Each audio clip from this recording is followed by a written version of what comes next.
Hiya. Hello there. Nice to meet you. I'm Susan. Hello. Hiya. Okay, have a seat. Thank you. So, we weren't formally introduced. What is your name, sorry? It's Danny. Danny. Oh, okay, Danny. Surname?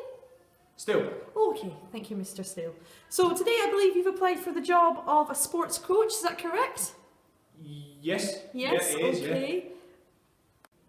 So, we're going to start the interview. We'll just ask you a few questions about yourself and about the job and see where we go from there. Mm-hmm. Yeah, okay. So, first question is, if you could tell me... hang on. Sorry. Okay. If we could just turn that off, that would be fantastic. Sorry. Thank you. So, where was I? Okay.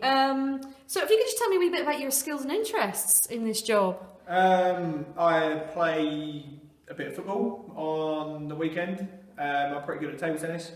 I play that quite a lot. I like helping people to get better at table tennis, I suppose. And yeah, I like football. I like watching football. Okay, do you think you've got enough knowledge where you could help people get better at playing football and table tennis? Yeah, I could do some things to help them out. I could play against them, I guess, and maybe help them get better that way. So, what about if we had a wee group of kids who maybe weren't so good at passing in football? How exactly would you help them with that? I suppose I could show them maybe how to pass. I could make some drills. Okay. That could help with passing. Yeah. Yeah. Okay. Yeah. Okay. So moving on then, I would like to ask you about what you think your greatest strengths and weaknesses are. Oh, okay. I'm very confident. I can see that. I'm quite outgoing. I'm good at talking.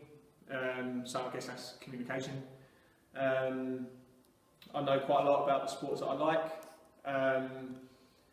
I can play the sports really well that I like.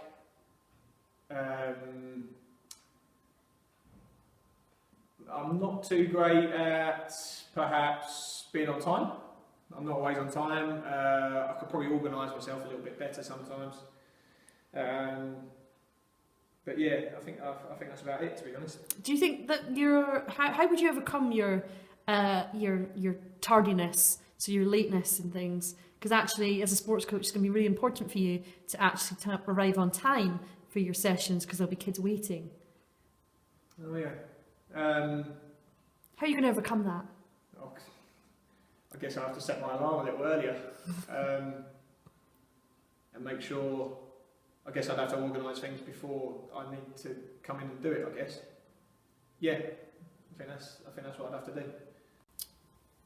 Okay, Mr. Steele. So, moving on slightly, could you possibly give me some examples in your kind of schooling, your jobs, any work experience you've done, where you have used good communication and organisational skills?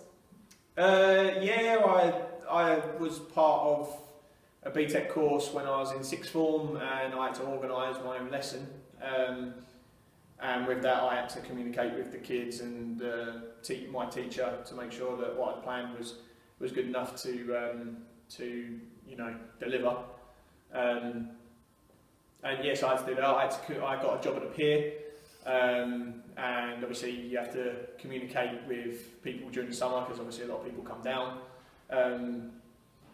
But unfortunately, my organisation did come into play there, because I did, however, forget one of my duties, which was controlling one of the rides, and I didn't show up, and unfortunately lost the job.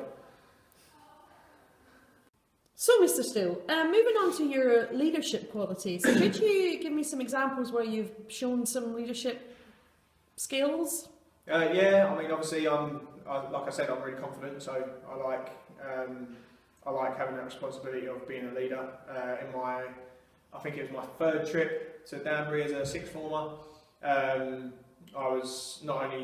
I didn't have my own team then. I controlled the rest of the sixth form, the younger sixth form that were going, and I made decisions. I told them pretty much what they needed to do, what times they needed to be at places, which is probably ironic because I'm not on time myself. Yeah, I done that at Danbury. I like doing it. I was in charge of sixth form as well as younger kids, and I'm confident enough to tell them what they need to do and where they need to be. So yeah. Okay, thank you for that. Moving on to my next question, what would you say is your greatest achievement?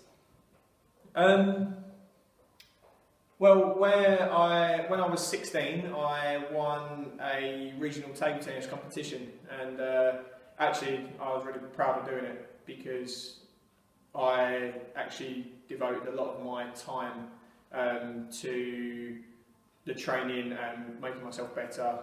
For instance, I had to improve my backhand because it was one of my weaknesses in my game. I spent a lot of time, possibly about 12 weeks actually, dedicating a lot of my efforts into improving that, and actually helped me a lot in the competition. And lucky enough, I got to the final, and all the work I'd put in paid off, and I eventually won that tournament.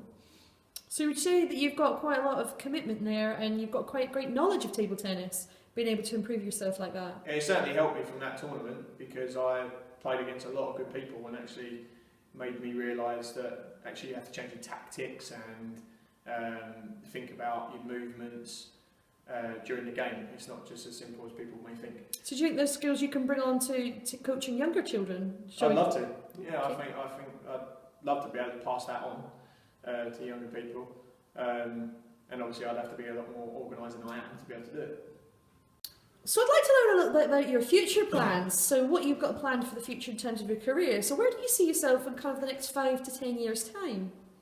I'd like to think that I would head up my own table tennis school, if you like, or own table tennis coaching after school provision in the area. Hopefully developing talent in the area, passing my knowledge on to younger kids.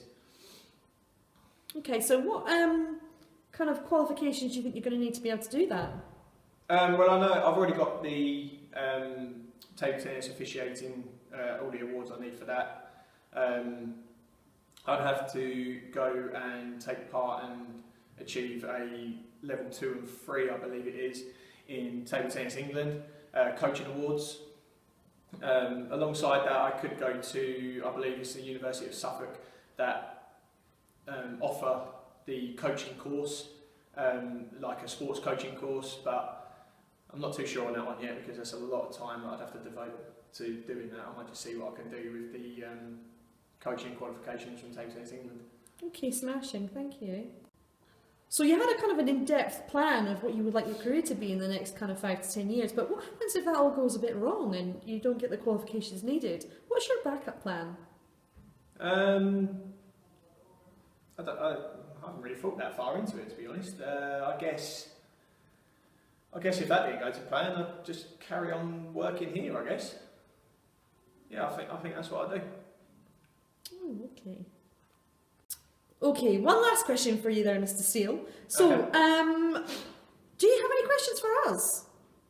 Yeah. What time do you finish? What time is like closing time? Okay, so our provision normally starts, because it's after school clubs for the sports coaching, normally starts about 3 and you'll probably finish about 5 o'clock. But that'll be every day. 5 days a week? 5 days a week. It's very Okay. short hours. Luckily, you might be able to get some overtime when we run some evening clubs as well, but that's kind of a bit... 3 till 5 would be good, I think. What's the money like? Oh, well, it's about £7 an hour. Okay. Yeah. Oh, do I have to like prepare anything like lessons or lesson plans? Well, you would be expected to produce some plans, maybe a scheme of work for the coaching unit you'd be doing that time, and you'd be asked to submit that before you commence teaching it. Well, I couldn't just come in and teach. I'd have to plan as well. Well, no, because then we need to actually see where you're going with it, because obviously these people are paying for a service, and we need to make sure that you have planned that accurately. All right. Okay. Okay then, Mr. Still, I'd like to thank you for your time, and we'll get back to you. Okay, thank you.